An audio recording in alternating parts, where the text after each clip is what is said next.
Frustrated by the silence surrounding a topic that touches the very core of human connection, intimacy, and well-being, especially as we age? You're not alone.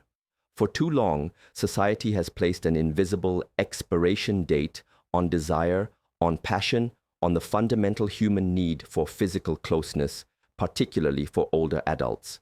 But here's the shocking truth. A staggering 75% of people over 60 believe their sexual needs are misunderstood or completely ignored by healthcare professionals and even their own families.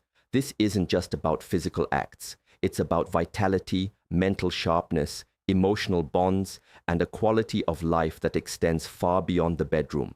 This isn't a topic for hushed whispers. It's a vital conversation we need to have. And in the next few minutes, we're going to dismantle the myths, reveal the scientific consensus, and empower you with knowledge that could transform your understanding of aging, intimacy, and indeed, life itself. Don't skip ahead. The game-changing tip that redefines what you thought was possible comes at 4:15, problem exposition, 005-330. The prevailing societal narrative often paints a picture of declining sexual activity as an inevitable, even desirable, consequence of aging. We're bombarded with images of youth, beauty, and vitality, often implicitly linking these to sexual desirability and activity, leaving older adults feeling invisible or, worse, ashamed of their continued desires. This pervasive silence creates a self-fulfilling prophecy. When individuals internalize these messages, they may stop pursuing intimacy, not because they've lost interest, but because they believe they should have lost interest, or that their desires are somehow inappropriate. This isn't just about feeling good. It's about a significant public health issue. Studies have consistently shown a strong correlation between regular sexual activity and improved cardiovascular health, reduced stress, better sleep, and even enhanced cognitive function in older adults. Yet, doctors often fail to even inquire about sexual health during routine checkups, assuming it's not relevant, or perhaps feeling uncomfortable discussing it themselves. This oversight leaves millions without crucial information, support, and interventions that could significantly improve their lives. The problem isn't a lack of desire, it's a lack of dialogue, and the consequences are far-reaching, impacting not just physical health, but also mental well-being, relationship satisfaction, and overall life enjoyment. Imagine a world where this vital aspect of human experience is openly discussed, celebrated, and supported at every stage of life. That world is closer than you think, but it requires us to first confront the deeply ingrained biases that hold us back. Comment yes if you've experienced this societal pressure or felt unseen in your desires. But here's the twist. While society often assumes a decline, individual experiences tell a different story. Many older adults report a continued, and in some cases even heightened, appreciation for intimacy. Freed from the pressures of reproduction or early career demands, they often find a deeper, more profound connection with their partners. Yet, they face a unique set of challenges. Physical changes, medication side effects, chronic illnesses, and even the loss of a partner can all impact sexual function and opportunity. The lack of open discussion means many suffer in silence, believing their experiences are unique or abnormal, when in reality, these are common, addressable issues. For instance, erectile dysfunction, a common concern, is often treatable, yet many men never seek help due to embarrassment. Similarly, vaginal dryness, a frequent complaint among women post-menopause, has effective solutions that are rarely discussed proactively. These physical hurdles, combined with the psychological impact of societal judgment, create a complex web that often stifles intimacy. We're not just talking about individual experiences, we're talking about a systemic failure to support a fundamental human need. And the real secret to overcoming these obstacles comes at 1:30 in our next segment. Most people miss step number 3. I'll explain why it's so crucial. Consider the story of Eleanor and Robert, both in their late 70s. For years, they'd experienced a gradual decline in their physical intimacy, attributing it to just getting old. They loved each other deeply, but a silent chasm had begun to form. Eleanor felt unattractive and hesitant due to changes in her body, while Robert, experiencing erectile difficulties, feared disappointing her. Neither spoke openly about their concerns, each assuming the other had lost interest. This is a classic example of the assumed decline that silently erodes relationships. It wasn't until a friend, emboldened by a recent doctor's visit, where sexual health was surprisingly discussed, encouraged them to speak to their own physician. This simple conversation opened the floodgates. They learned about various treatments, adaptations, and even new ways to express intimacy that didn't solely rely on penetrative sex. Their story isn't unique. It's a testament to the power of open communication and informed medical guidance. The problem isn't inherent in aging. It's in the silence and the lack of knowledge. And this is where science steps in, offering not just answers, but also profound insights into how we can redefine intimacy as we grow older. Solutions and Scientific Insights, 330, 10 Urin. So, what does science actually say about how often older people should be having sex? The most direct and empowering answer is this: there is no magic number. The right frequency is entirely individual, determined by personal desire, health, relationship dynamics, and overall well-being. Science doesn't dictate a quota. It reveals the profound benefits of maintaining an active, satisfying, intimate life. Research published in the Journal of the American Heart Association indicates that sexually active older adults tend to have lower rates of cardiovascular disease. This isn't just a correlation. It points to the physiological benefits, including improved blood circulation, stress reduction, and even a natural release of endorphins and oxytocin, hormones associated with happiness and bonding. Furthermore, studies from the Journal of Gerontology highlight the link between regular sexual activity and enhanced cognitive function, suggesting that it can act as a form of brain exercise, keeping neural pathways active and engaged. It's not about achieving a specific frequency. It's about fostering an environment where intimacy can thrive in whatever form is most fulfilling. Try this now. Reflect on what satisfying intimacy means to you right now. The answer might surprise you. Let's delve deeper into the how. For many, adapting to physical changes is key. For women, postmenopausal changes can lead to vaginal dryness and discomfort. Option A. Over-the-counter lubricants and moisturizers can significantly alleviate these symptoms. These are readily available and can make a world of difference. Option B.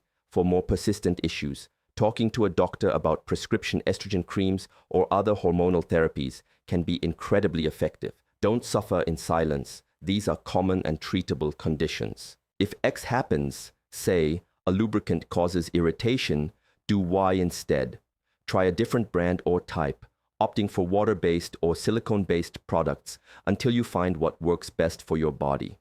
For men, erectile dysfunction, ED, is a common concern. Option A. Lifestyle changes such as a healthier diet, regular exercise, and stress reduction can sometimes improve ED. Option B. Medical interventions like oral medications, e.g. PDE5 inhibitors, are highly effective for many and can be discussed with a doctor. If you experience side effects from medication, do not stop taking it without consulting your doctor. They can often adjust the dosage or suggest an alternative. The most crucial aspect here is open communication with your partner and your healthcare provider. This isn't just about problem solving. It's about maintaining a connection and a quality of life that you both deserve. But what if penetrative sex isn't always possible or desired? This is where the concept of intimacy beyond intercourse becomes profoundly important. Intimacy encompasses a vast spectrum of physical and emotional connection. Holding hands, kissing, cuddling, massage, shared sensual experiences, and even deep, meaningful conversations. These acts release the same bonding hormones, foster emotional closeness, and contribute significantly to overall well-being. Case study: Mary, 82, and John, 85, after years of declining penetrative sex due to John's mobility issues, rediscovered intimacy through daily massages, long conversations, and even simply holding hands while watching movies. Their bond deepened, and their sense of connection became even more profound. They compared this to their earlier years. Option A focused on intercourse versus their current approach. Option B, holistic intimacy. They found B to be surprisingly more fulfilling. The shift in focus from performance to connection can be incredibly liberating. Most people miss step number 3, which is acknowledging that intimacy evolves. It's not about losing something, it's about gaining new ways to connect. The real secret is embracing this evolution. Another micro-solution involves exploring new perspectives and resources. There are countless books, online communities, and even sex therapists who specialize in supporting older adults. These resources can provide practical advice, emotional support, and a sense of community. For example, some couples find it beneficial to experiment with different times of day when energy levels are higher, or to explore new positions that accommodate physical limitations. The key is curiosity and a willingness to adapt. Don't be afraid to try something new or to simply talk about what feels good, what's comfortable, and what you both desire. The research consistently points to a powerful conclusion. Older adults who maintain an active and fulfilling sex life report higher levels of happiness, greater relationship satisfaction, and a stronger sense of purpose. This isn't about chasing youth, it's about embracing a vibrant, fulfilling adulthood. We're not just living longer, we're living better, and intimacy is a vital part of that equation. Let's consider the story of David, 72, who, after his wife passed, felt that his intimate life was over. He grappled with loneliness and a sense of profound loss. After several years, he met Sarah, 68, through a social group. Both were hesitant at first, carrying the weight of past relationships and societal expectations.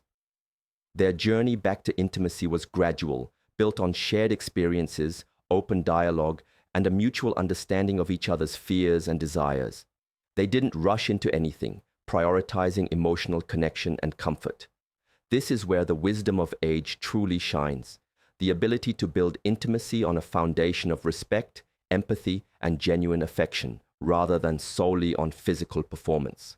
Their story illustrates that intimacy isn't just for long-term couples. It can blossom anew at any stage of life, if we allow ourselves the vulnerability and courage to seek it. This isn't just about sex, it's about connection, companionship, and the affirmation of one's own desirability. What about specific troubleshooting? If one partner has a chronic illness, for instance, communication becomes paramount. Option A, explore alternative forms of intimacy that don't exacerbate symptoms. This might mean more cuddling, hand-holding, or even simply being present and emotionally supportive. Option B, consult with the treating physician. They can often offer advice on how to manage symptoms to allow for greater comfort during intimate moments, or even suggest specific medications that have fewer sexual side effects. If X happens, for example, medication causes low libido, do Y instead. Talk to your doctor about alternative medications or explore ways to boost libido naturally, such as exercise and stress reduction. Remember, sexual health is an integral part of overall health, and it deserves the same attention and proactive management as any other aspect of your well-being. Don't ever feel ashamed to discuss these matters with a trusted professional. The scientific consensus is clear. A fulfilling, intimate life, in whatever form it takes, contributes significantly to physical and mental health, relationship satisfaction, and overall longevity. It's about empowering individuals to define and pursue their own intimate experiences, free from societal judgment and misinformation. The question isn't how often should older people be having sex, but rather how can we create an environment where older people feel empowered to have the kind of sex and intimacy that brings them joy, connection, and well-being. The power lies in knowledge, communication, and a willingness to challenge outdated norms. Final 10%. Call to action. 10, quotes, 11, quotes. So where do you go from here? The journey to a more fulfilling, intimate life as you age is deeply personal, but you don't have to navigate it alone. Watch next for a deeper dive into specific strategies for maintaining intimacy with chronic illness, check out our video, Intimacy and Illness, Navigating Connection with Chronic Conditions. It offers practical tips and expert advice. Save this guide. We've created a comprehensive, step-by-step breakdown of all the tips and resources discussed today, including conversation starters for you and your partner and questions to ask your doctor. Link in the description below. Save it for easy access. Subscribe for part 2. In the next installment, we'll reveal the surprising link between gut health and libido in older adults and share 3 little-known supplements that could make a significant difference. Don't miss it. Thank you for joining us in this vital conversation. Let's continue to break the silence and champion a future where intimacy is celebrated at every age. Outro 11:11:05. Music fades in. Narrator, until next time, stay curious, stay connected, and live fully. Music swells and fades out. Scene end.